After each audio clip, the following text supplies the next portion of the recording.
Is your Volvo's infotainment screen stuck on infotainment system starting? This is a common issue, particularly in 2018-2024 models like the XC90, S90, XC60, and V60. It's often a software glitch causing a boot loop.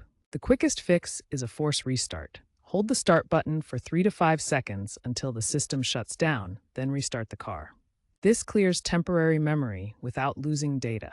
This resolves the issue about 60% of the time and is always the first step. If a force restart doesn't work, check for software updates. Connect to Wi-Fi and navigate to the Infotainment menu or use the Volvo app to find and install available updates. Volvo releases these regularly to fix bugs like the startup loop issue. As of late 2025, ensure you have at least version 1.3.0 or later. If problems persist, a factory reset is the last resort. Find this option under General, then reset to factory defaults in the Settings menu.